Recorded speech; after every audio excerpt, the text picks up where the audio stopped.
have you done for me lately? It's Coons, what have y'all done for us lately? And if there's no answer, the only thing we owe them.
Hey, good evening, everyone. Welcome to this broadcast, which is also on Dr. Winter's page and Dr. Short's page, and Let's Talk Too.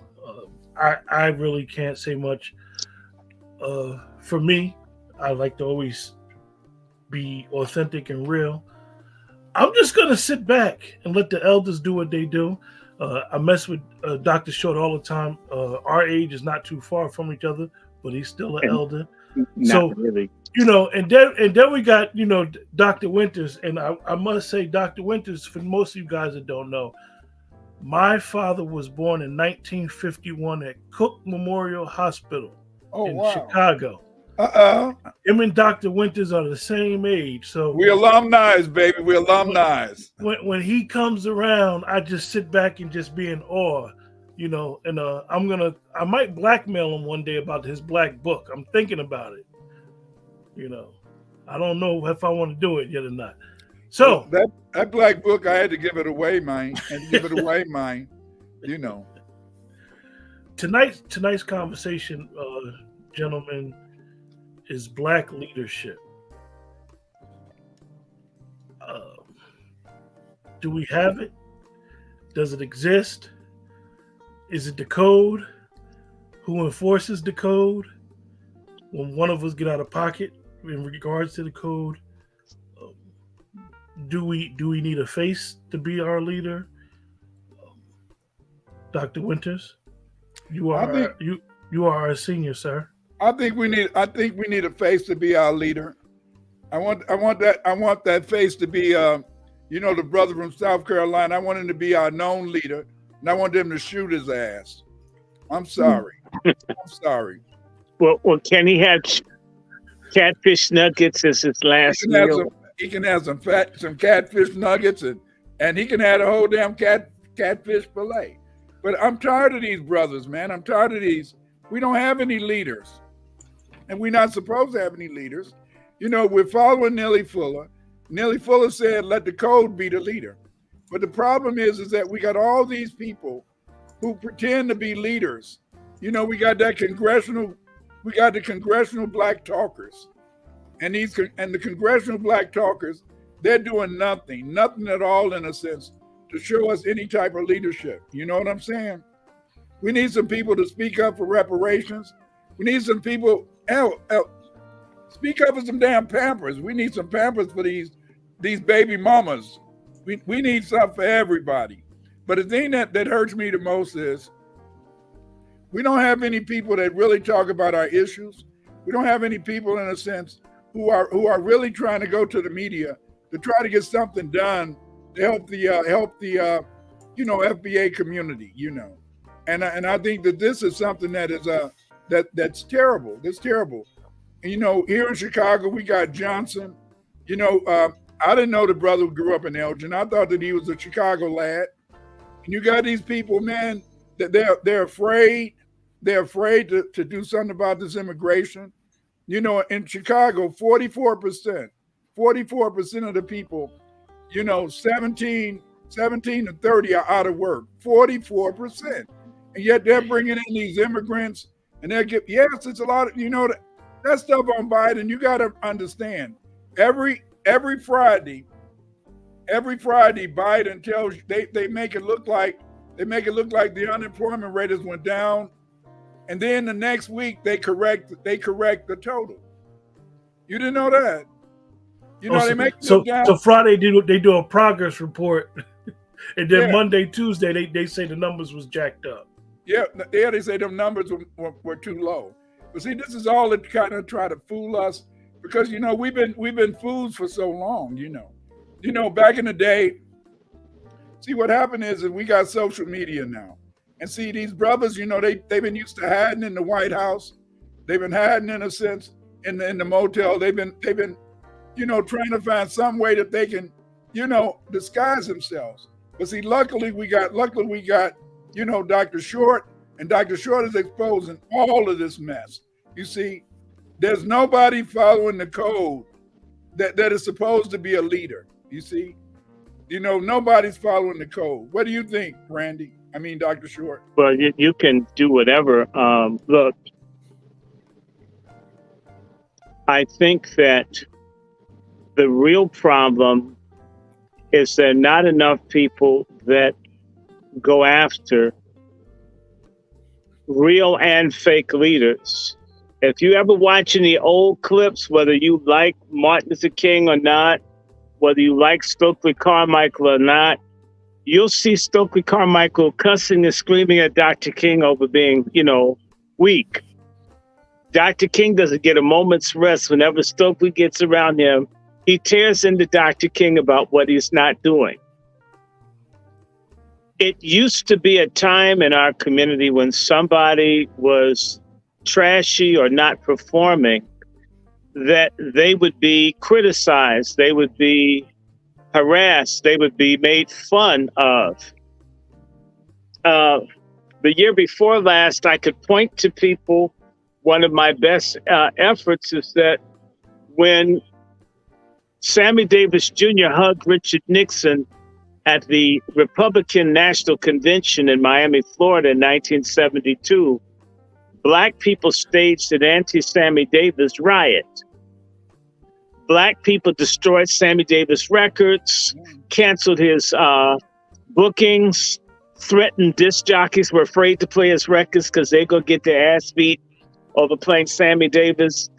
Everybody that liked Sammy Davis had to run from Sammy Davis because the community, certain people in the community were going to punish anybody that was with Sammy Davis. Sammy Davis never had a real break with Black people from 1972 until they put that movie Tap. And shortly thereafter, Sammy Davis was dead. Am I correct, Dr. Winters? Sammy Davis, Black folk, you couldn't even talk about Sammy Davis. Just people would cuss you out, spit on you, want to fight you for saying Sammy Davis. Sammy Davis, to me, died more from Black people's rejection of him being a coon than the cancer. Sammy Davis was the toast of Black people until the early 70s. His song Candyman was a #1 pop record in the country, #1 record adult. It was big in adult contemporary, big of the Black DJs wouldn't even spin it because he hugged Nixon. That's Sammy Davis's biggest hit, and Black folk didn't even buy it. It was big everywhere, but with Black people. And they didn't care. We don't care if you have the #1 record. We don't care if you're on all the big talk shows. You hug Richard Nixon, we're mad at Nixon, we're gonna get you. Yeah, but you know, that was a time when people were more expressive, you know. That's a time when you had people that didn't care. You know, people didn't care. You had to understand is that back at that time, that was you know, we had just had some good uprisings, we had some good riots. And what was going on is that it was still a lot of people who could enforce order in the community. What I mean by order in the community is that there's a lot of people, in a sense, who could get people to maybe be afraid, because see, make them do what they didn't want to do. Right, but by 1980, as they began to bring in all that crack and all that type of stuff, a lot of people, in a sense, they didn't fear you anymore. They didn't fear people anymore because they were high. And because they were high, you know, we went into a period of amnesia. We went into a period of amnesia of about 30 years. Yes, 30 years. And that during this 30 years, what they did is that they attacked you if you were Black power. I remember back in that day, when I would go places, you know, people say, there go that Black man. And I turned around. It wasn't just you. Trust me. I'm younger than you. Yeah. Anybody Black that was talking real, anybody Black that was real, I went to this in grad school. He's militant. He's a crazy Black nationalist. People would see you and run. Right. I'm not intimidating. I'm not super tall or super anything. And all of them knew. Let me tell you, we would be in class. I can just tell you what it's like to be at school. And there'd be a class discussion. A white kid would get up and say, Black people are inferior. And most of the other people, by the way, this is at Harvard, Dr. Winters, you know, a predominantly white environment, you really find out who coons are. And all the coons in the room don't want to say they're not inferior because a white person said it.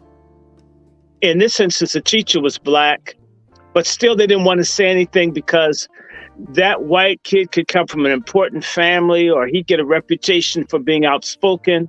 So a lot of these coon conservatives that you see who always put the Black community down, they can understand every white mass shooter that kills Black people. They start learning how to justify horrific treatment and public disrespect.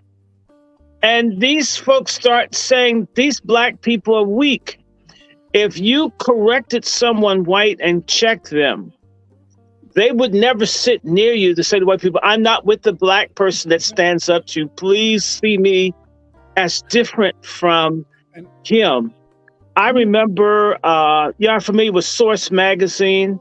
Yeah. Schechter and this other guy, I don't remember the little guys' names. They were at Harvard at the same time as I. And I remember they asked this white dude who's not from DC to talk about go-go music. And he's Jewish, yeah, I'm gonna say it.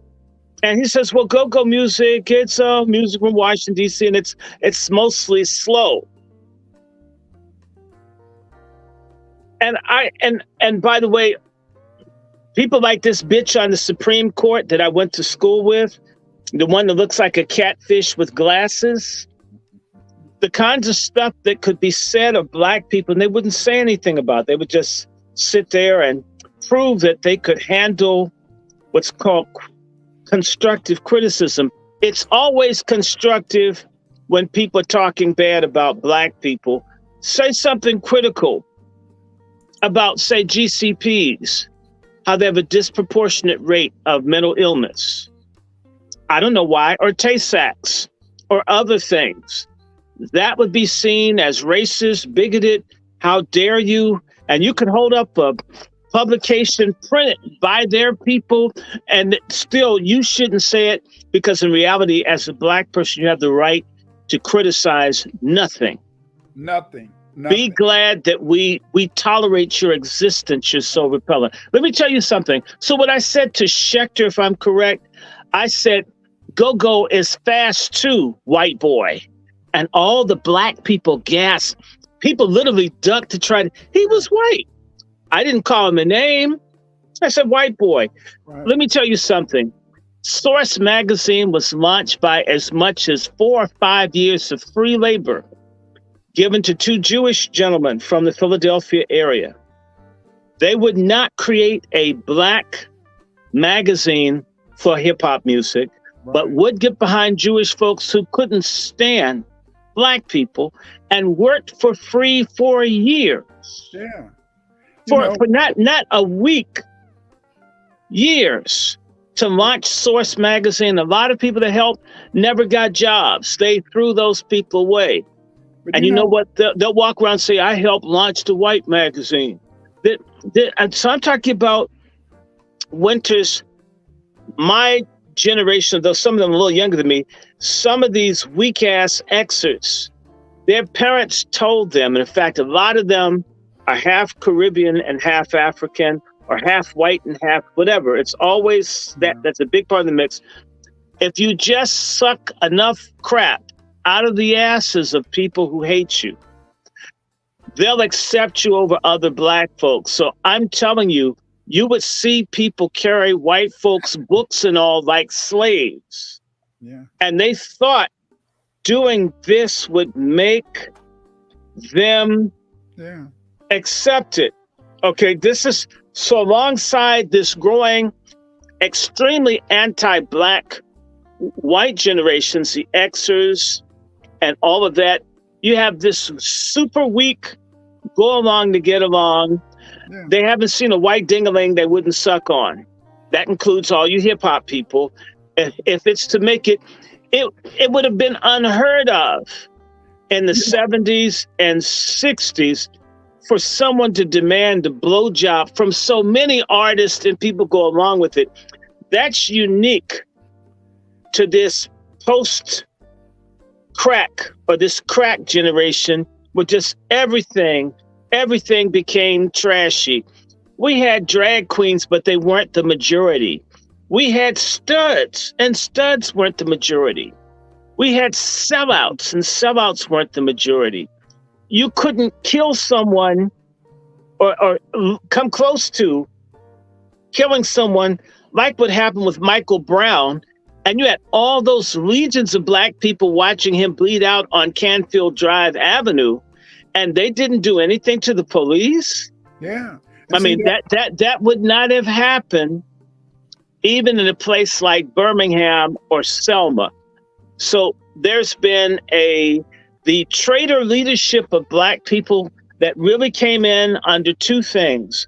The Reagan era started and the Boule era started at the same time. But you guys? The Boule era never stopped.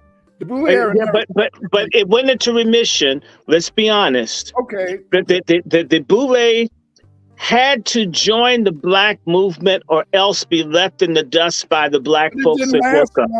It didn't last long. I know it didn't last long, but it was long enough to scare the hell out of the coons that they had to wear dashikis and afros for a couple of years. By 72, when Superfly came out, people went back to straightening their hair again. Right. But they never forgave. The traitor black people never forgave. The sincere patriots of our race never forgave people. I had an old nigga named, what's this guy's, wait a minute. What's this guy's name? This guy was the dean of black students at the University of Virginia, and his name will come to me. I want to say his name is Thomas, but it's not Thomas. He told me to my face, he was Omega Psi-Phi, we got rid of all the people like you. You guys were jailed. You were exiled. You were destroyed. Yeah. How dare you exist? Well, see, he told me there's not supposed to be any more people like you. Where'd you come from? How'd you escape? This is a black man asking me why I wasn't in jail, why I wasn't on drugs, why I wasn't with the white woman. Why aren't you gay? Why aren't you in lockup? Why are you on the campus here to bother me, to raise black issues? We're tired of you guys. We got rid. In other words, we betrayed everybody like you. How did you get through? And see, one of the reasons for that, you have to understand is that, as I said, it was your generation. Back then, you know, a lot of people were fakers. A lot of people that I thought was really down, like you said, by the mid 70s, early 80s, everybody started back straightening their hair. And then you found, in a sense, that a lot of people, they would call, like when I would go down the street, when I would go to conferences and meetings, they'd say, that's that black man. And I would say, we all black. No, they said, that's that black man.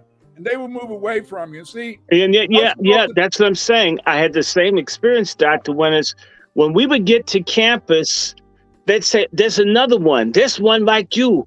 He's across campus. They literally, I'm talking about black folk. Oh man, there's another one. There are like 4 of you up here. Everybody else is a coon. Everybody, they would tell you, oh, there's another one like you. By the way, most black people are traitors. Most black people are scum to their own cause.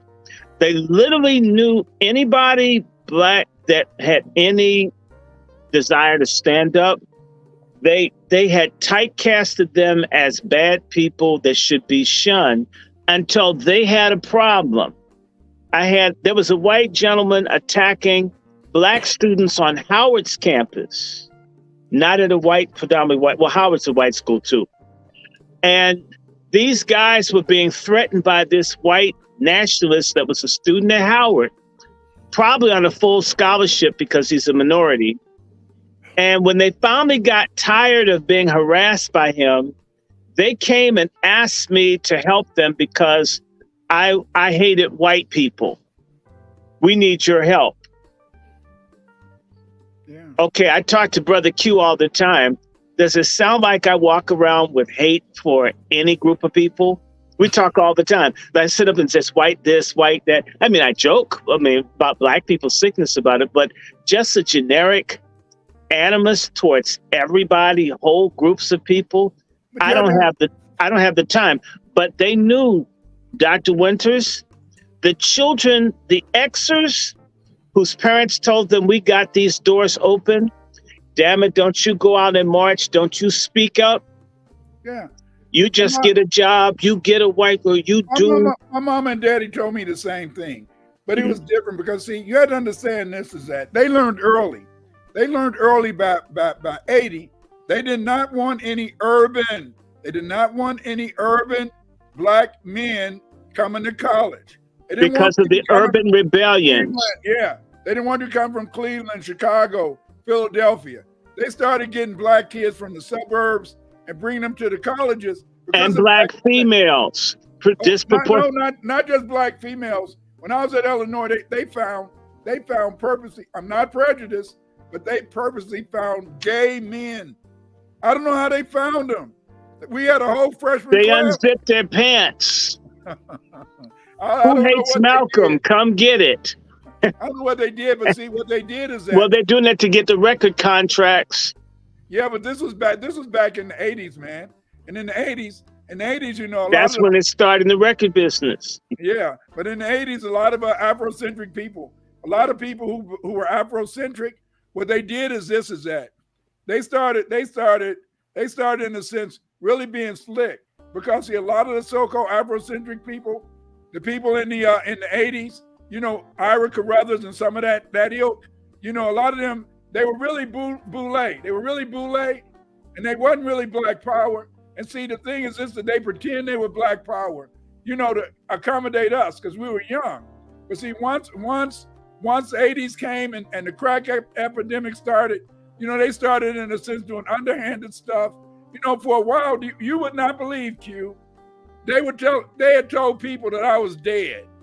They told people I was dead in the 1990s and 1980s. They told people I was dead, because they said, because the thing is this, that they did not want anybody out there really getting black people to think about who they were, our history, our research. See, so many people suffer from CAIDS.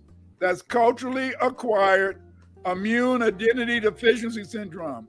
A lot of these people, in a sense, they want to be white so bad. They want to be white so bad.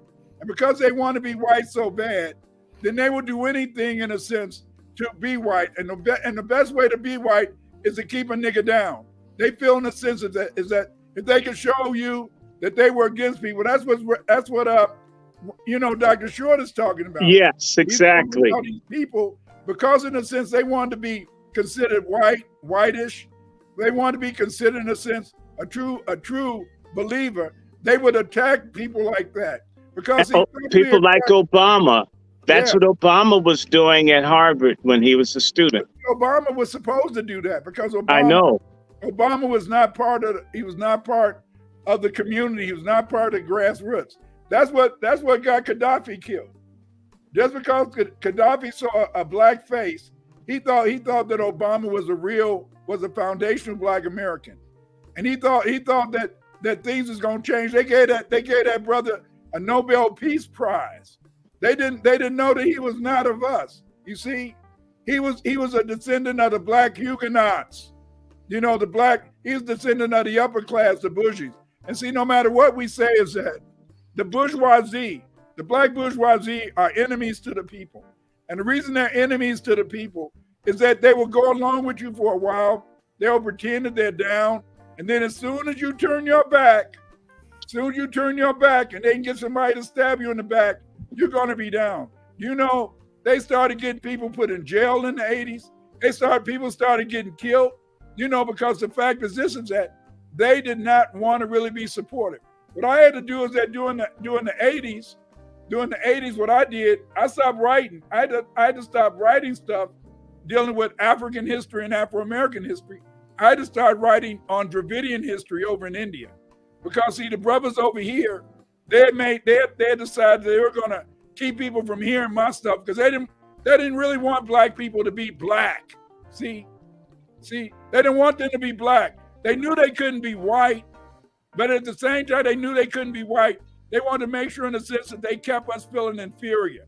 And the way they kept people feeling inferior was by you not knowing who you were. And so then they would isolate people like Dr. Short, isolate you on campus because he was an urban person. Remember, the riots mainly occurred in the urban areas.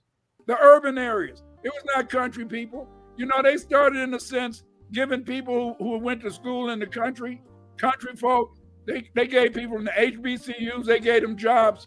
When I graduated from college, I went to school for 4 years. I had a BA and an MA. I had a BA and MA. I couldn't get a job in Chicago. They was hiring all those boule people from the Black colleges from down south. And they didn't even have the credentials. They don't have to. And evidence of that is all your HBCUs tend to have, most of them, have fiscal and financial managerial problems because of corruption and ineptitude of the boule leadership. My favorite school, my school to screw over right now, is Cheney State. It should be called Cooney State because they're always having problems. They have a bald-headed white president that didn't like a bald-headed Black woman. The bald-headed Black woman killed herself. To me, if she liked being white, she should have been able to get along with the bald-headed white dude because they both had bald heads. I think his head is bald. But Cheney State is having financial problems. And that's what the white head, typically more money comes from when they put white people in. Wherever you look at HBCUs, there's always certain sorts of problems, and it's systemic. It is true that the federal government and the state governments cheat these schools. This is true. But so do the boule sellout Black leadership. Your Black churches, your Negro preachers steal money from the people. I was talking about that last night, that when Hurricane Katrina occurred, that money was raised to help the victims of Katrina, and those preachers stole that damn money. Yeah. The AME Church, their entire retirement fund of approximately $130 million has disappeared. Somebody's ass belongs in jail. It's the same people. They're Greek, they're Masonic, they're boule. And it's those same people that were on the stage with Biden's dementia-ridden ass in South Carolina, where people saying 4 more years. I mean, we don't need 4 more years of anything like Biden. We don't need 4 more years of the Democrats or the Republicans. We don't need 4 more years to not have reparations. Did you see all those Negroes down there chanting with the white people? You could tell that they're government employees. And I saw another thing with Kamala Harris with some old Black folks. It looked like they emptied out some homeless assisted living dwelling for seniors. These Black folks could barely sit up at the table, and Kamala Harris is telling people about kids born in 2005 and said, and I'm just telling you, please, I mean, if we have to have another shutdown to be released of these people, please, let's have it And we know they'll line up and get theirs, and we won't have to be bothered with them anymore. I'm tired. Well, I agree. We got to get them coons. We got to Of all ages, my generation too. They will take the shot. I'm sorry. They will take. I don't want to lose this. I don't want. They will be medicated. They will follow the medical protocol. That's right. They will follow medical. They will follow the and we're saying follow the medical protocol. Yeah. We're not going against it algorithm. We're saying obey the medical protocol. So don't take this down. See, they're not going to take this down. We're betraying our people right now, so they're going to keep this shit up here. I'm not going to name names. Dr. Winters, let me ask you. Certain well-known so-called black people who have been sick recently, and the reason that they've been sick is that they went and got the medication. You know. Well, no, they followed the protocol. You see, Martin Luther King's son, Dexter King. Yes, sir. And they said he died. I mean, it's just relatively fast. I know more people. Let me finish. More people. You know, what's that song by Billy Ocean? Suddenly, their asses are gone. Yeah. So y'all follow it. Leave us alone. I need my MFM. I'm tired of weak, cowardly, self-deceived, delusional Negroes who want us to join their cargo cult of black-on-black suicide. Yeah. And so if taking a little bit of mandated medicine is the solution, the final solution to coons, I'm all for it. In fact, I'm put up my little Roman salute and shit. If that's what we got to do to be free of y'all, I mean that. I'm tired. All coons is called to you. Yeah, I will get you an Uber to get it. As broke as I am, we'll chip in. Everybody that's a coon that's so sick of being black won't stand up, got no dignity, got to be a deviant, got to infect other people, push for killing babies. I say, let's put together a fund to make certain that there are vans and everything to take their asses, because you know what? Something's going to carry them somewhere one day to a camp or something. They're not going to fight back, not going to stand up. Then they're opening this up. And I'm going to tell you something. One place it's beginning to kick in. We're seeing these actors and actresses. But let me tell you something. Did you hear about the president of Brazil faked getting his medication? Some of the Bolsonaro lied. He's in trouble. There are coon pastors and they're coon representatives in government who disobeyed and did not follow the medical protocol. And they sat back and let y'all be guinea pigs and shit, and they didn't get theirs. And I think we need affirmative action. We need to make certain the next time that there is a shutdown, that every single solitary black person that doesn't stand up gets follows every single solitary word of the medical dictum of mandated medication, even if I don't believe it myself. That's how I feel about it. You know, I agree 100% because see, we have to understand that we have to stop this. And I'm getting sick. I'm getting sick and damn tired. Getting sick and damn tired of all of these people that won't help the coons die. They don't want to help the coons die. Let the coons follow any. Trust that science. Yes, trust that white supremacist science. Believe in it. Trust it. It was on TV. You don't know? Watch the TV. They told you it's good. You use it. Please. Yeah. Dr. Winters. Go ahead. Let me ask you a question in reference to Dr. King. I think I integrated my people into a burning house. Yeah. What did he mean by that?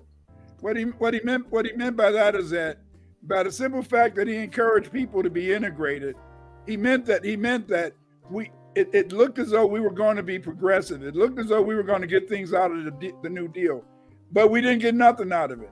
Open housing only helped the Jews to move out of Chicago in the Schomburg, because many of the suburban areas, you know, Jews couldn't move in. Open housing helped them. Then Jews wanted what was called restrictions. Right. That's locks and bagel Jim Crow. Right, and so a lot of them lived on the southeast side of Chicago.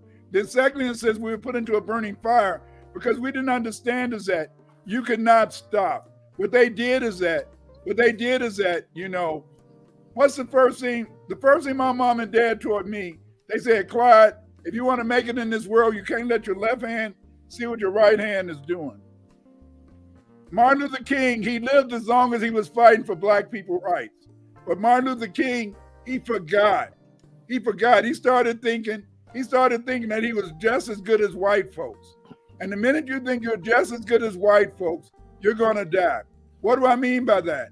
Instead of him trying to fight for us to get stuff, instead of him trying to concentrate on us getting jobs, us getting a check, he started talking about the Vietnam War. That wasn't none of his business. See? And then when he started talking about the Vietnam War, he made President Johnson say, I help this igga get something. Now this igga gonna stab me in the back, kill him. See what I'm saying? See? But if he would have kept on trying to fight for us, see, our problem is that instead of trying to concentrate on FBA issues, instead of trying to concentrate on trying to bring us up, we got to always bring everybody in. We got to always try to get these allies, and these allies never stick with us. We have no allies. And so when he said he put us in a burning house, he was saying that he left us vulnerable. He made us feel that we had accomplished something. He made us feel that we had made it to the top, but we hadn't made it to the top. We hadn't won. Because see, when you're dealing with the European, when you're dealing with those folks, it's a constant battle, you know. Yeah, but you know what? I'm going to tell you something. Kamala makes it to the top all the time, but it's a poll. And that's a problem. So she gets to the top of the poll, but she goes back down. Getting to the top isn't the point. My father, I used to be mad when I was growing up because my father, he had fought in World War II. And I used to be mad. I said, why don't we have a house? He said, Clyde, if you get a house, the white man gonna fire you from your job.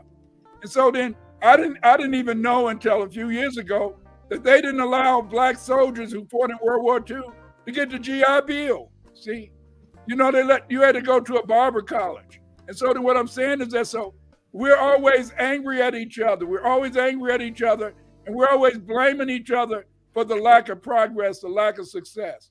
But it's not our fault that we don't become successful. It's not our fault that we lose. The problem is, in a sense, is that we don't understand is that it doesn't take 1,000 people.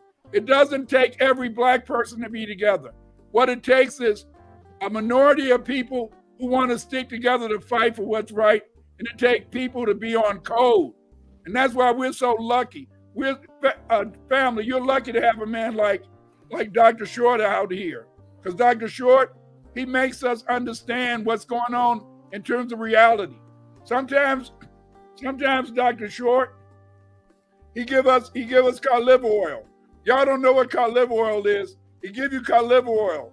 He'll make you want to throw up. He'll make your stomach ache. But at the same time, he tells you the things that can help us to move forward. We need more people who will stand up, 10 toes down, and fight for us. Tell the truth. And see, that's what Martin Luther King was saying, is that he put us in a burning house. In other words, we thought we were winning, but we didn't win, we lost. And the reason we lost is because everybody stopped fighting. All them Uncle Toms around him, Jesse Jackson, you know, the brother, Jackass. All of those people in Atlanta, you know, they all sold out. They all went looking for money, but they were preachers. What do you expect? Preachers, well, half the taxes, twice the sex. Oh, I heard that. You asked. And see, we lost it. And see, we had to understand is that all that stuff was a facade. It was a facade. See, it was a public relations thing. You know, Dr. Winters, we're going to do your book tomorrow night. In fact, I need to go and grab it. The book, that is. Don't add to what I said. This book on propaganda that we were reading. I know you know about Bernays, elder brother. We need to get our people looking and thinking. and understanding how we're just completely lied to, manipulated. I was taught, that's what I was taught. I was taught to be a social studies teacher. When I was going to the University of Illinois, they taught us that we were supposed to be propagandists. We were supposed to tell kids how to love America, but they didn't want us to teach civics anymore. You know, civics is when people learn how to vote, how the government works.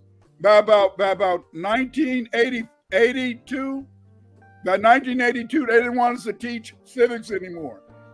Mm-hmm. They didn't want the average person to understand how the government works. Well, they don't even offer history in a lot of school districts. It's an elective. Right. So, you know, I met people that had never heard of Henry Ford. They didn't know who Columbus was. Yeah. I mean, and these are all black kids, dumb as fuck. God damn it, dumb. Yeah. They didn't know any of that. I mean, the only Jackson they had heard of was Michael Jackson. Andrew Jackson, who is he? Is he related to Michael? And I'm like, God. Yeah. And I'll tell you, a lot of this also has to do, is that they remove men from the homes increasingly with this Boule reboot, because there are things that your father will tell you that your mom is not thinking about. She's in the kitchen doing something. That's if she can cook. And you have a sorry ass mom that's constantly getting you Velveeta cheese and shit. Some of y'all have sorry ass mothers like that. I'm sorry. But if your mom is doing what she's got to do, then your dad might tell you some of the real deal things. But if you remove the fathers, a whole lot of young black folks have nobody talks about anything real in their home. Right. And what they learn in the streets that's real, they don't give them the real applied knowledge to process what they learn that's on the streets that's real. And like I was telling you about this book, Dr. Winters, and it was just blowing my mind, Dr. Winters, how we were lied to about everything. They got us running around feeling lucky that there's Anglo-Saxon Christian civilization and shit, and we started the damn thing. And they don't even know. Most people don't even know that the word nigger was the name of the kings of Scotland. But they flipped the script and they made the word nigger a derogatory term. Mm-hmm. The same way the word queen used to mean bitch. Right. And then queen became queen. Yeah. Although it is bitch today, actually. But it ain't all the way. Yeah. Well, not always. But this, I was just learning, man. Let me just tell y'all. The other thing that our black leadership did that really is disgusting is that they were against, and Carter G. Woodson talks about it, they look down on black folk making money. They love other people's crumbs, but they don't want to make their own bread. So let me ask you guys, because there's some questions in the chat. Yes, and I'm gonna say to my folks, if you have questions, Dr. Winters and I will try to treat you like white students who paid their tuition, and you're not just filling in the seat trying to get over and get free credit. If you've got questions, treat us like we are white professors, and we'll try to respond. And again, I just want to say, Dexter King died today. I heard, although I'm not certain, this is hearsay that Dexter King's wife was white. I don't know. What did you hear, Winters? Did you hear that too? I didn't really investigate it. The main thing that I was wondering is that what did he do prior to that? Why did he die so suddenly? I was concerned about did he go and get the vaccine? Was he involved in something that caused it? And so that was my main concern, because a lot of these so-called black leaders, a lot of so-called even a couple of Afrocentric black leaders, Okay, you go get them shut down. We can't talk about vasectomies. Well, Dr. Winters, someone asked about Reverend I'm I'm still cool with Reverend Matthews, but the point is this: is that he, you have to, in a sense, respect people, and sometimes you may grow in a different direction. You may grow in a different direction, and that and the thing is this: is that you got to remember is that I'm a free spirit. I'm on everybody's channel. I've been on Quentin channel. I've been on Afro Elite. I'm gonna go on Dr. Short channel tomorrow. Yes, he's going to treat me like a white son at long last. I've been treated like a black son. I feel like I'm a plantation mammy's kid. And my dad's in the big house. That's my daddy too. Anyway, I'm sorry. The whole point is this: is that you don't never turn on your people. You never burn bridges. It's very important to understand is that every person has to live their life. Everybody has to live their life within the limits of their life. See, and the thing is this: is that it's just like anything. Sometimes when you're trying to relate to people, and you move in a different direction. You see what I'm saying? You move in a different direction. And I'm the type of person is that I'm with everybody. There's no black person that I don't want to help, and I'm going to be with anybody that wants to be helpful. You see, but the thing is this though is that it's just like anything. It's just like you might ride a pony for a while, but then you move forward. But that's it. It's about moving forward. It's about doing things. I don't know about Dr. Short and his relationship with Reverend Matthews. I'm assuming I've never done anything. I always apologize to him because I always do gratuitous obesity jokes. And I understand that that's creating problems on the home front. So I understand, because you got to live with who you live with. So I would rather him have me as sparingly as possible so he's happy in his life. Because ultimately, when you go off the air, you got to live with someone. Right. So I don't know of any, I've never said anything. If he wants me, he can always write me. I'm not hiding from anybody. And the only thing I can say to you is if I would like to get along with everyone, but I don't get along with everyone because not everybody's likable. Not everybody's ethical. Not everybody is up to what they say they are. There comes time where even, I've got my shortcomings. So if you don't see me around someone for any period of time, it could be any number of things. Scheduling, wow. They could be busy. Maybe they get tired. I mean, their audience, we tired of seeing that strange nigga with his stupid jokes. And that's cool. I mean, I'm not upset. Go ahead. I want to see Bag X. I'm looking for Bag X. Okay, well, we for me a lot. We were talking with him and Chef C today, and what we are hearing is that, and I want to hear from the audience. A lot of the boomers and the Xers didn't like Brother Bag X, but you're a boomer and you liked him.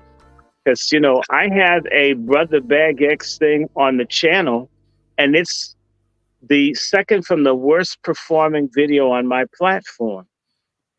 I was shocked. And even though I send it around, nobody looks at it. So you have to ask him to come on because it's right. It's the election year. That's right. And we know he's going to have his tap dance shoes on. Yeah. Well, I don't know if no, Brother Bag X probably doesn't tap dance. They probably does the electric slide and try to cop a feel off of a couple of people. Oop, I'm sorry. Something like that. But I got a question for you, Dr. Winters. Nice question for you. Go ahead. Who originated term FBA? What year? The original term FBA is based upon a concept from Claude Anderson. Claude Anderson, he used to refer to us as Native Americans, and he felt that given the fact that they were bringing so many immigrants into the country, that the people who were the indigenous people of this country, they should begin to call themselves by a name that would reflect that we were different from all of the black immigrants that were coming in, because Claude Anderson felt that eventually that we were going to run into problems. Because he felt that they were bringing in the immigrants to try to replace us. Oh, Okay, they've always wanted to do that. right. And so he developed the idea of Native Americans, and then Tariq Nasheed, he went into then they had DOS, descendants of slaves. Then that became organization, and then it was Tariq Nasheed who developed the idea, why not call ourselves Foundational Black Americans? And he felt that by calling ourselves Foundational Black Americans, that moved us away from being mixed up with Native Americans. Because whenever you say Native Americans, then people in a sense think about the Mongoloid Indians. Whereas when you say Foundational Black Americans, then that's the unique term that relate to us. See, we are the Aboriginal people. The so-called Red Indians, they weren't originally in America when the white man came. When the white man landed in Jamestown, it was Black Indians. What they did is that the Red Indians, they came up from Mexico and they followed the buffalo. See, people don't know it used to be herds of buffalo in North Carolina. It used to be herds of buffalo, gigantic herds of buffalo in North Carolina and Virginia. What happened? The red man followed those buffaloes, and that's how they ran into us. We adopted them, and after we adopted the red man, they kept selling us out. They've always sold us out. And so we got the term Foundational Black Americans based upon Claude Anderson saying that we were Native Americans, and then Tariq Nasheed moving the barometer to Foundational Black Americans. And I like my term, which is descendants of Aboriginal and Africans trafficked in America. That's cool. I love that. You forgot some of your ancestors. We have to be careful because when you talk about the ancestors, my God, let me tell y'all, minus the damn typos and shit, this is a halfway decent book. You could get it for about $10, $12 on Scamazon. And you just learn some very interesting things about how the kings and queens of ancient Scotland and the British Isles were Black people. In fact, I had to call Dr. Winters up because I have a line of my family that's called Barrington, like Great Barrington, Massachusetts, where that screwball Du Bois is from. The Barringtons are descendants of King Kenneth of Scotland, and also the people from France. And so, my God, a whole bunch of us, another reason that we held down, and they don't want to talk to you about it. If you ever do DNA tests, you're from certain place in the country, they will keep changing your DNA percentages. They'll keep, in particular, if Denmark, Norway, Sweden, and France, they will never say France. They'll say Western Europe. They don't like to say France when you're Black. That's a problem for them. They don't like to say France. It blows the whole game. You understand what I'm saying, Dr. Winters? They don't like to see Sweden. They don't like to see Norway. They don't like to see Denmark. It was all one country at one time. And part of that country was also northwestern France. And what they'll do is just say it's Northern Europe and not say where, because if you're from Normandy or Breton or certain places, you're one of those people that are the Black nobility of Europe. So as a result, they don't like to, because I've had like multiple tests. They never, ever claim any French origin. They'll tell you everywhere but France. But you know what, Dr. Winters, when I go and I do the genealogy, all the people's lines go back to France. Yeah. One or two German, but mostly France. One or two from Switzerland. Everybody's from France. But France is the crossroads of Europe. I know family. You're wondering what we're talking about, but tomorrow Tomorrow on the Angry Man book Angry club. Black Man. We say Angry what kind Black of man? Man. I'm Angry Black black Man. when I do my bookstore thing. I'm white otherwise. The Angry Black Man book. Tomorrow we're going to talk about my book.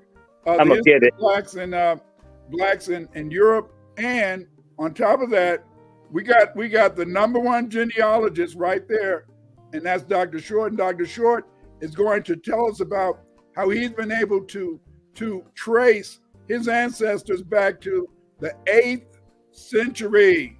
The 8th century in the British Isles. We're gonna explain all this. So check us out tomorrow. Okay, but one of the somebody asked a question, and they said did the Boule begin? Did the Boule begin with the Reconstruction? Reconstruction. No, the Boule began before Reconstruction. They're already, because you had to understand, this is it. You had 3 types of people in America. You had, in a sense, you had black Europeans, you had free colored people,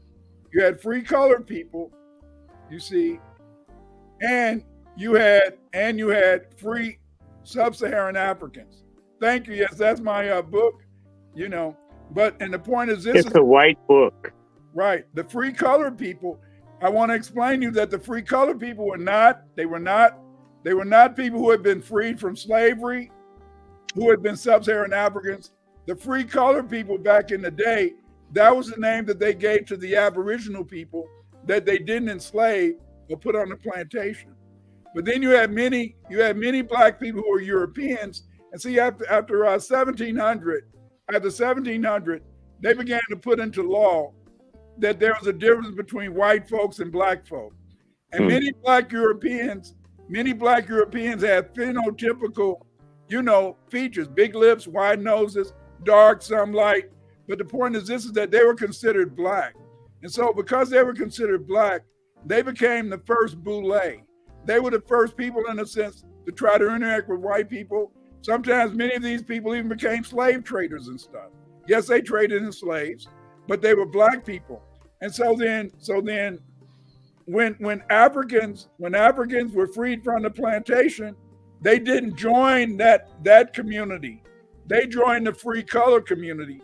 And I said the free color community were the Aboriginals. And see, because of the fact that you had so many, we don't even understand, there were so many rich black people who were descendants of Europeans, descendants of Germans, descendants, in a sense, of Scotchmen, Welsh, whatever. Many of the Huguenots, I know you've heard of the Huguenots. Many of the Huguenots, they were, in a sense, they were black. Many of your Sephardic Jews, they were blacks who came from Norway and Switzerland and all those places. And Dr. Winters, that's our conversation. Yeah, and that's a conversation. I want to encourage everybody. There is an app you can get that is free called Family Research. I'm just really getting into using it to do research. I have an overdue genealogical project, but in the next day or so, I've been just working to learn how to work that. I have some overdue stuff, but in this family research app, people from all over the world are putting their information in. Yes, it's for the doggone Mormons, but how come the AME Church, which has been around longer than the Mormons, or the AME Zion Church that's been around longer than the Mormons, how come none of these coon churches at least care about ancestry or history or family? They don't care about it. I mean, because they don't, because I'm telling you, the biggest enemies we have, the Boule is strongest in these damn churches. Yeah. But I was going to say to you, Dr. Winters, everything that we start in our initial conversations about in terms of Black power and Black leadership, this is a major area of failure because one of the things that our traitor black leadership has done has made people ashamed of speaking English, although we created the English language. Have you ashamed of practically everything, told nothing belongs to you. And the best you can do is try to get back to some kind of pre-colonial condition in Africa and hope that some people will take you. That's not a damn answer. Yeah. I mean, if I told you I got 10 calls from Africa from people that want to fly into Nicaragua to walk across the border, I'd know very few Africans that want to stay in Africa and will not listen to you praise African glory. They will get very pissed. Are you going to help me leave? Yeah. Period. Don't want to stay there. Or if they want to stay there, they want to come here, make their fortune and take it back, but they don't want to stay there right now. Most that I know that have any opportunity to get the hell up out of there, most want to go. I'm not putting Africa down. I'm trying to say to you that on one hand, we have traitor black intellectuals and other people telling you that you've got a farm or a village somewhere in Africa. And yet when people are stealing your air property in Georgia and Alabama, South Carolina, North Carolina, they're telling you forget about that, and you'll be able to get land handed to you somewhere else where Africa has the world's fastest growing population. Africa in 50 years will have maybe 6-7 billion people. Where the hell will your space be? where as Africa's population grows, because there's a time where Africa had maybe 500 million people, and you're in my lifetime, Dr. Winters. But now Africa has maybe 2 billion people, maybe 2.5 billion people. Why do you think they're worried about population growth? Why do you realize now they don't have armies sufficient to go into Africa to steal the resources of the African people, but would stand up and rebel against their traitor African, green card boule? Yeah. So when they tell you that you have no African connection, no connection to America, which I think is cruel and it's criminal, and everything is based on Africa. You're just an African. It's very dismissive. I'm not knocking Africa, but when Africans ask, where are you from? They look at you and say, yes. Is there anything else? Some do. Those that have enough sense. Those that see you without any reservation oftentimes recognize you as cast-off descendants of slaves. Not like your brother or sister. You're like that crackhead uncle or the junkie father that would piss on himself all the time. They don't feel any loss about our asses being gone. I'm talking about most. You want to get some respect from Africans? Let Africans know that you have a lineage that is in America and Europe and Africa. And I can pick and choose which one I'm most comfortable with. Africans respect that. But when you say, oh, please teach me your language, somehow just let me be a gopher in your tribe so I can have an identity. Nobody respects that shit. Yeah. Our leadership has told people, disrespect us. We belong nowhere. We have no history. We have no lineage because we're in America. We're just pathetic family, child and family services outcasts from the world. And somebody, let us be a part of you so we can be something. Even Malcolm X pimped that shit. I got plenty of history in this country. And you don't just have kings and queens from Africa. There were kings and queens here in America. Right. There are kings and queens that were black in Europe. I want to bring out to you that little commoner bitch, Fergie, who was screwing one of the royals. You heard that her ass is dying of cancer. And I would die if I had that many wrinkles in my face. I'd have cancer too. You look damn. rough. Huh? I'm telling you, she looked like somebody had just done action painting on her face with wrinkles, man. There was just so many wrinkles. It looked like a worm. There's so many wrinkles on her face. Fergie is a commoner. They never called Meghan Markle. They call her bitch, call her half-breed, whatever, but they never call her commoner. Why? because Meghan Markle, through her mother with the nose ring, through her grandfather, is African royalty from Europe. That's the reason she's a scandal to the whole family. She's what the family used to look like, and they're pissed. And they can't throw her out. They can't say she isn't who she says she is. She's exactly what they'd like to be, because the Saxe Gothbergs, they're basically the knockoffs in terms of royals in Britain. Am I lying, Dr. Winters? No, They're the come-lately fuckers that just don't rate. You know, and if things keep working the way they do, because supposedly some of the other royals are sick, some crazy stuff could go down behind Prince Andrew and Epstein and a little nasty stuff on the island. Yeah. You may look up one day and Harry and Meghan have been brought back into the royal family to succeed all the other sick people in the family. You may end up with the Black Queen in England in your lifetime. Not that I'm rooting for Meghan. It's a possibility. Stranger things have happened. And what I'm going to say to you is that it is a major scandal in America that so many of the people that look like you and I, having African roots as well, but we have Aboriginal roots and we have European nobility. Right. Du Bois is a Huguenot name. That's how he got the name. It's not just because somebody worked for Obon Pan and got some black pussy. It's because the Huguenots got ran over here. And I don't know, I just had a conversation with Dr. Winters and Mr. Moore, you know, the researcher.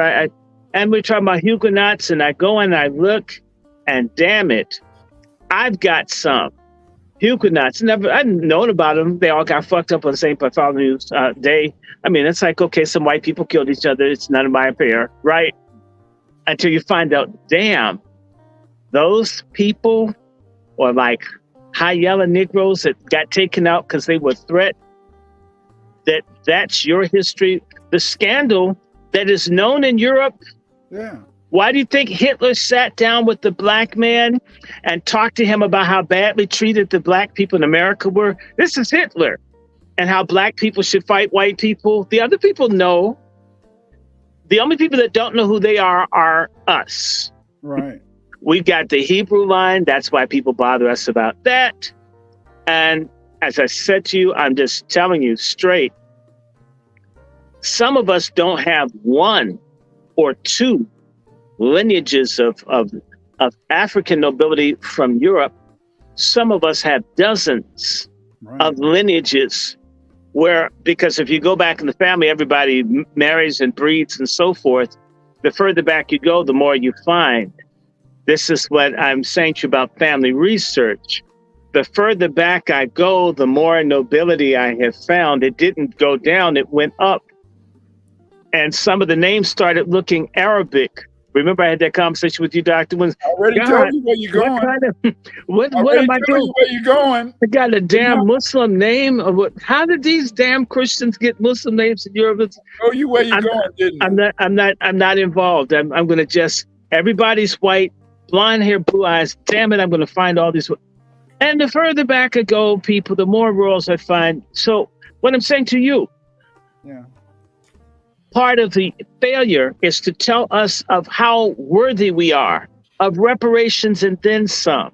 Yeah. And I'm not tripping off of who is important in the past time. However, if they get all hyped up over coronations and such in Europe, and that means so much about these WASP families and Martha's Vineyard and everything else, and the family and what, Massachusetts Bay and the family and all.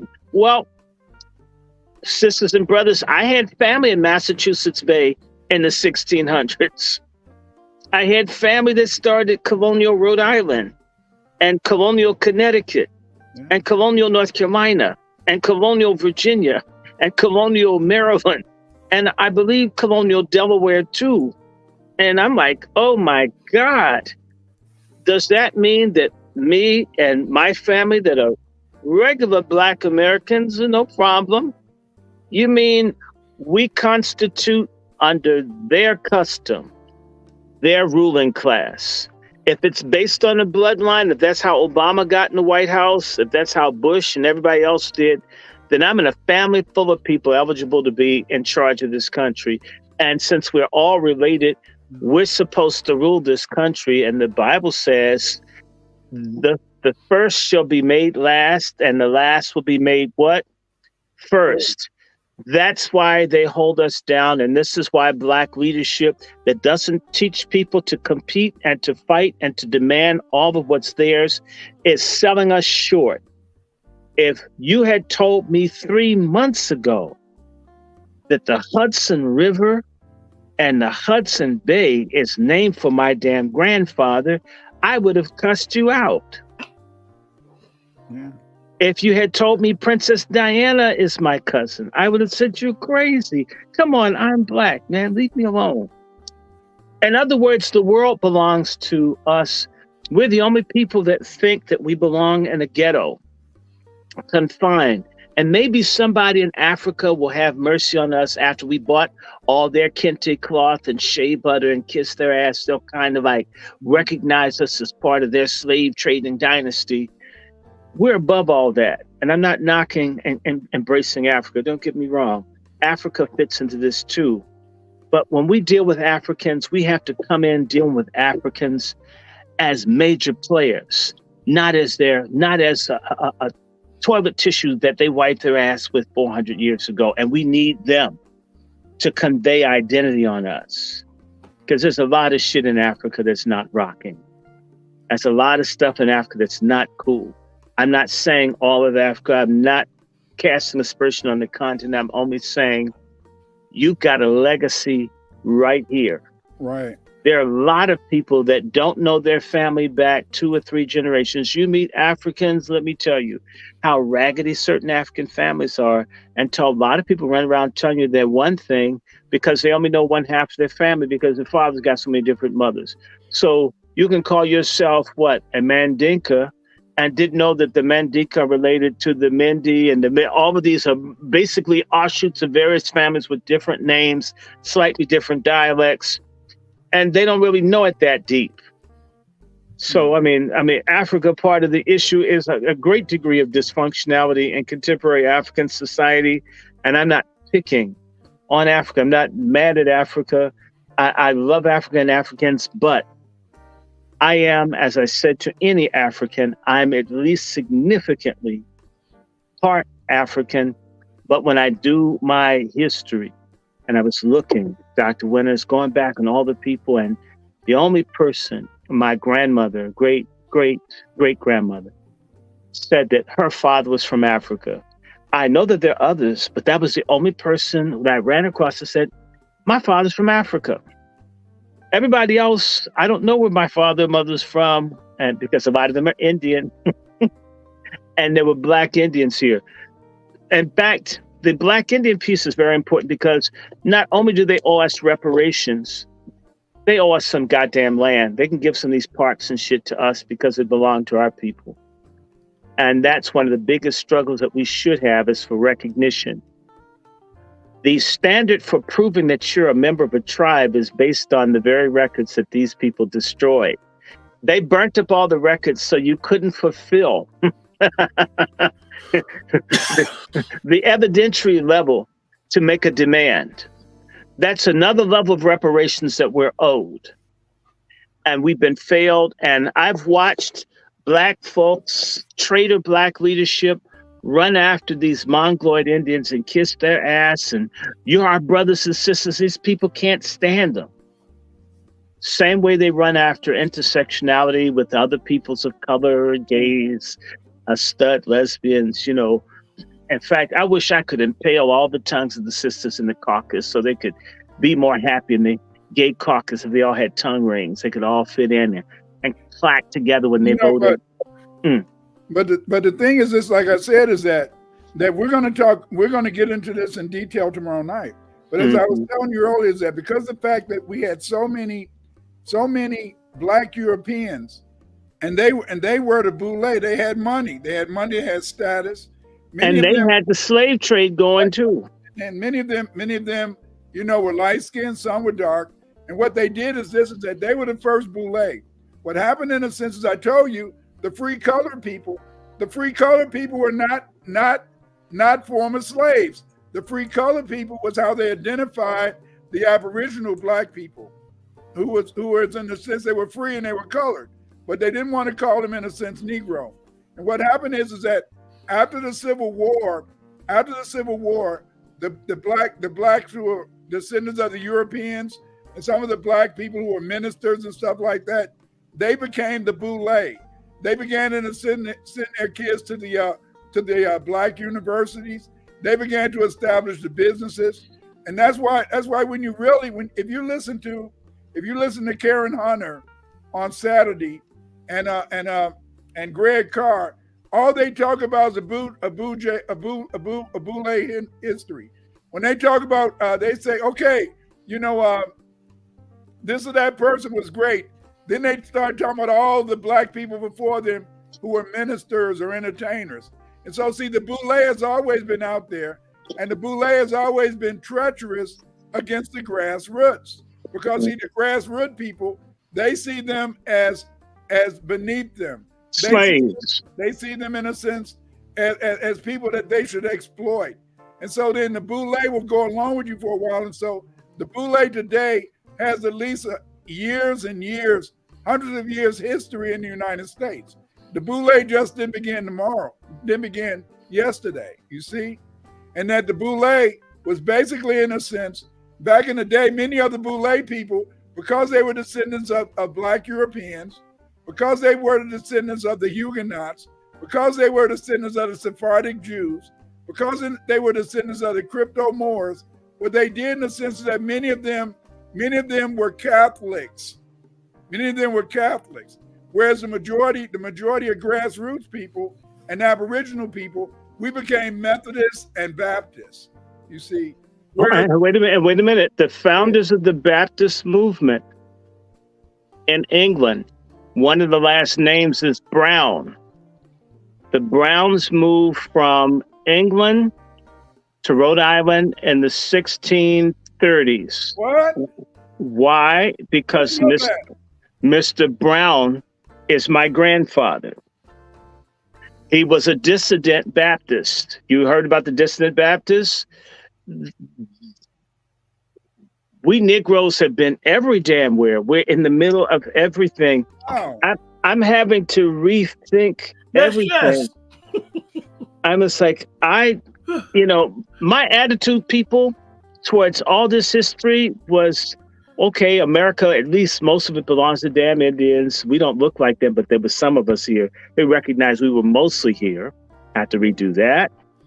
Then my attitude towards medieval history was, well, white people just killing each other and shit is great. Why'd they ever stop?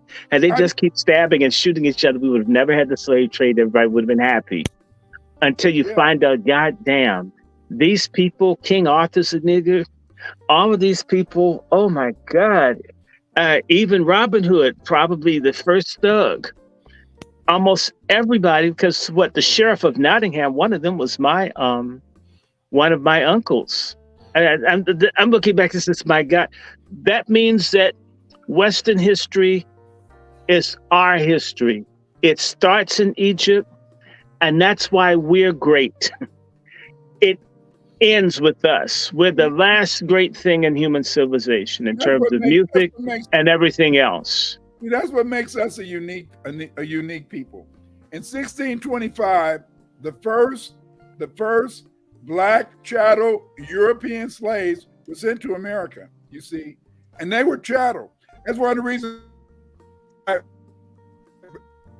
in 1625.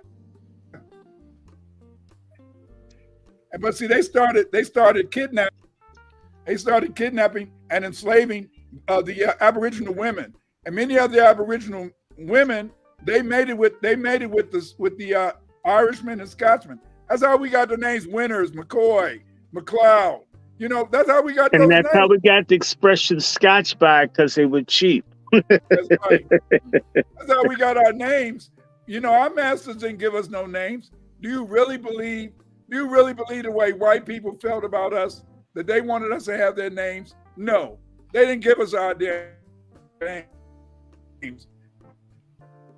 But the point is that our leaders today, what impacts upon our leaders is because our leaders in a sense are so ignorant, and because they suffer from CAIDS, culturally acquired immune identity deficiency syndrome, they don't really realize and see themselves as being great. See, when you know your history, you understand that you're never as good as the white man. You'll never be as good as the white man, never. Because you're better than the white man. That's why he can't compete with you. That's why he invented white supremacy. He invented white supremacy because he can't compete. He can't compete. When Dr. Short is telling you that we're unique people, look at us. We're based upon the Aboriginal people. The Aboriginal people were made slaves. They were fighters. They lost them in the wars, but they did fight back. The Black Irish, when Oliver Cromwell came to them, they fought Oliver Cromwell. They lost, and Oliver Cromwell made them chattel slaves, and he sent them over here. But he sent his best. He sent musicians. He sent the best of society. And not only that some of the people that fought Oliver Cromwell were from Tyrone, which is why that's in Ireland. A lot of people don't know Tyrone is a name from Ireland. It don't sound Irish because so many people are called Tyrone. But the Earl of Tyrone, one of them, O'Neill, oh my God, a 13th great grandfather of mine. My God, this is blowing my mind, folks. And see, and we should feel very good about who and what we are. The intellectual leadership, the sorry ass people at your HBCUs could teach this history, but they won't because they're waiting for their white colleagues to talk about it. Right. I'm going to tell you how it is at these HBCUs. They wait to see what. Let me tell you something. If the Black elite had to be a part of the body of an elephant, it would be the tail, the closest part to the ass. They're nasty. They're backwards. They want to be in the other people's poop as long as they're nearby. Right. They don't care. They have no dignity, none.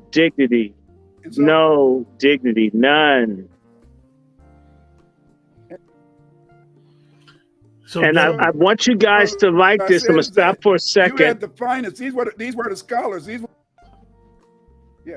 scholars. These were architects. Who do you think designed the cities in London?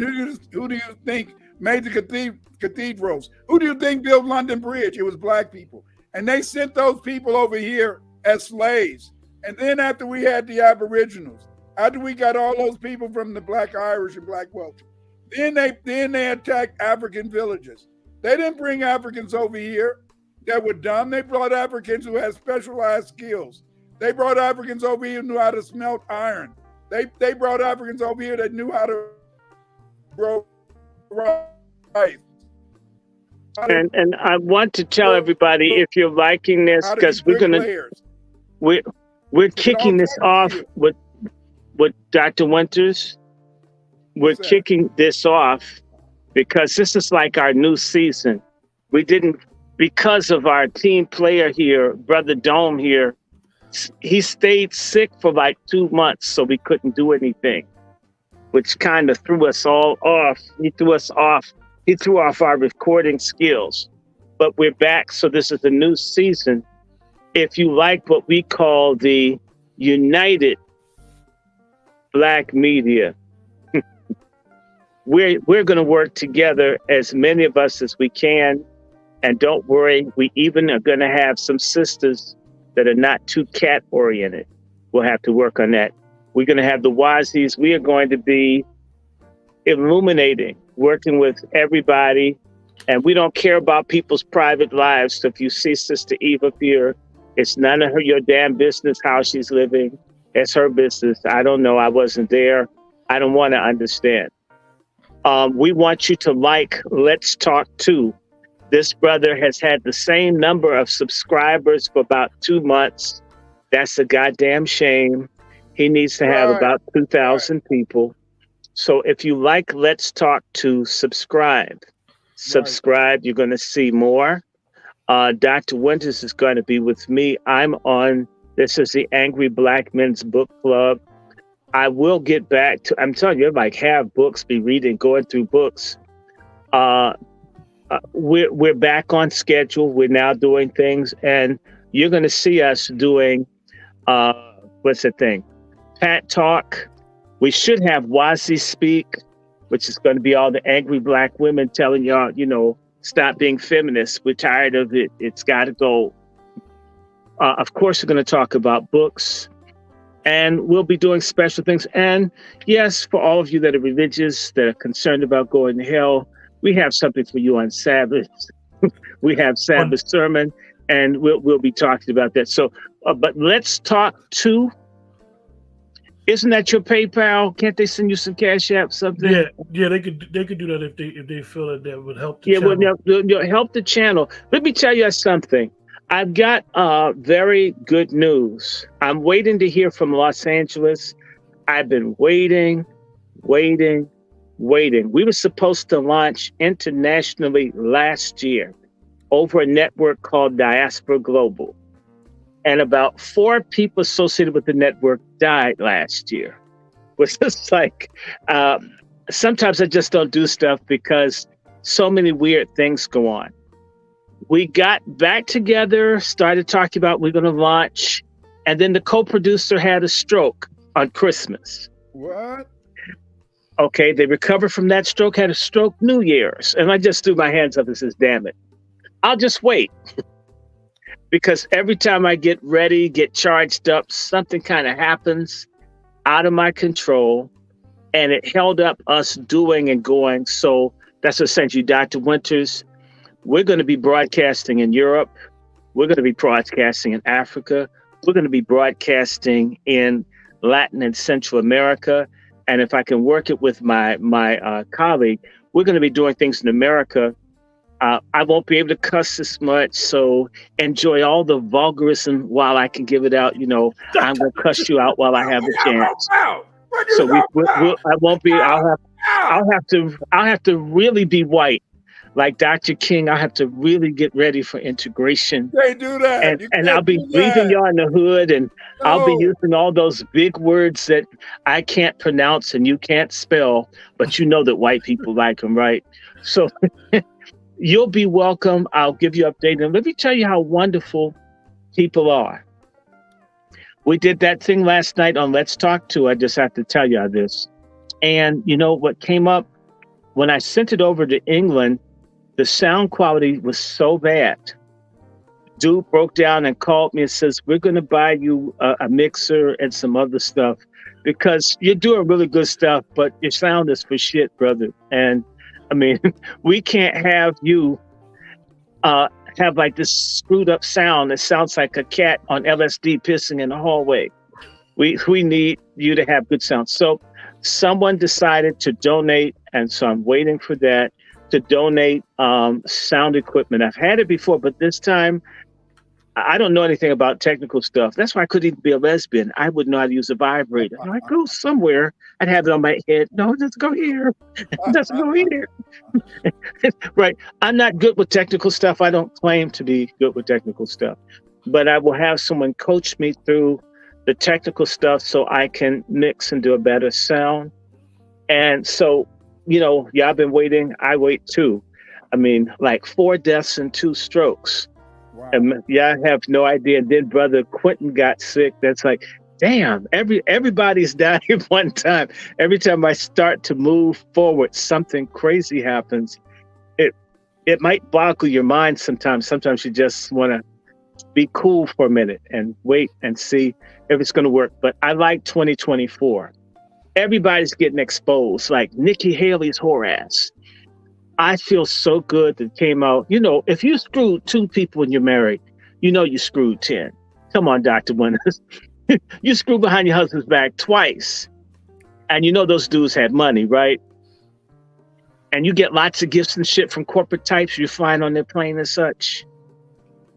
And nobody criticizes you. Come on, y'all. Y'all worked a job where there was a woman that screwed the people in the office and nobody ever complained about their quality of work. Kamala Harris, how did she get to the well, top? okay, now we know that that's the Indian tradition. I know Nimrata. Indian women are like that. So she's half the melanin, 3 times the freak. Right? Half the melanin, and she said America's not a racist country, and she's used enough skin lightening cream and shit to be Casper the Friendly Ghost. We know that this is great. This is a year of revelation. I mean, Dix Jakes is in trouble. Shitty's in trouble. They're making fun. Even black comedians getting clowned. Everyone's being made fun of. Hunter Biden's being asked about crack in the halls of Congress, and we're going to be right there in this great election year. And I'm so happy tomorrow, Dr. Winters, we're going to be able to talk about this thing about Negroes in Europe. And I hope Trump wins with the landslide because he just makes everybody so mad. And the one thing I love about Trump is he makes feminists mad. I had some asshole people doing construction work around the house. They're leaving shit in the alley, leaving like Corona bottles everywhere. Hint, hint. I came out with my Trump shirt. All the trash got cleaned up. Folk got scared I was going to call. Hey, Dr. Winters, before you give us a last word, I just want to make a program note for the brother Lone Wolf. He's a brother that also does work that we do and works with us. On Saturday, he will have Dr. Claude Anderson on his channel. So make sure you guys tune in at 3 o'clock on the Lone Wolf channel. At 3 p.m., he's going to have Dr. Anderson on his channel. So, because his wife usually doesn't let him talk. So make sure you guys check it out if you want to hear Dr. Anderson. No, yeah, and that's on Lone Wolf Firearms. Yeah. Let me see if I can put a banner up. Dr. Claude Anderson is going to be on one of our companion channels. See, we got to talk, and that's Lone Wolf Firearms. I think I got his thing up here. Let me see if I can find it. If not, I'll put it up here for you. I'll treat you like you're white. I treat everybody like they're white. It just works. We need to treat everybody like they're white. In fact, that's what they mean by I'm going to treat my neighbor right in the Negro song, spiritual. I'm going to treat all my neighbors right. If treat folk like they're white, I'm going to treat folks like they're white till I die. Treat people like they're white until they die, okay? And he's on YouTube. He has 150 so odd subscribers. He could use a lot more. He's an expert on guns and self-defense. He even has a special deal if you tell him Dr. Short, or if you tell him Dr. I'll put his link in the chat. I'll put his link in the chat. If you do that, you Lone Wolf Firearm channel on YouTube. Be there. Get yourself a gun. Have it for someone you love and someone you hate. There's so many things you could do with a gun. In fact, you can make love to it if your man leaves you. In fact, you can keep your man from leaving you as well. It all depends on your perspective. A gun is whatever you want it to be. All right. Close us out, Elder. Close us out, Elder. The only thing I'd like to say is this: is that we do have to try to get our leadership to get on code. We've lost our leadership. We lost our leadership after Martin Luther King died. We stopped having leaders. We started having people, in a sense, who were grifters. They were trying to find a way to steal money, make money off of the rest of us. Yes, exactly. What we have to do is that we have to understand that it doesn't take 100. It doesn't take 1,000. All it takes is one person who wants to stand up and be B1. Black first. And if they help their fellow man, and if they're not a brother fucker, then we can move forward. But we got too many brother fuckers and we got too many sister fuckers. These are people who keep turning on each other, turning on our people and holding us back. We do have a future. We are going to get reparations. And who knows? I'm going to join Dr. Short, and we're going to get some reparations in Ireland. Yeah, just as if we're white, then we're going to get our white money. Oh, it's over the morning. Oh, give me my own green wine. Oh, I want to be home down in Ireland. Ireland, I will be. See you tomorrow. Join With us that, on we're gonna close out. Make sure you guys. guys check out Dr. Short and Dr. Winters tomorrow on the Angry Black Man's Book Club channel, as well as Dr. Winters will have it on his channel. So make sure you guys check it out, share it with people, let people know where they're gonna be at, and remember that these are two of our elder historians. And I'm a baby. I'm learning. And one of the pleasures for myself is when I do the shows with these two gentlemen, I don't have to say anything. I just sit back and get all this great information. You're like a plantation owner. We pick the cotton and you get the dividend. We need to have a rebellion against his ass. I ain't picking your fucking cotton. No, master. You can kiss me, man. You come down here and get this bale. Let's see if you can come get this shit. Come get it. Come get it. I mean, I picked a whole bale for you. Come on down here. The slave quarters, we waiting for you down here. Shit. We're gonna have a rent strike on his ass, man. And the fat back you gave me had too much salt on it. What part of pepper don't you get, master? Remember, like, share, subscribe. That's the best way to support our channels. With that, take care. Have a great night. Yeah, true.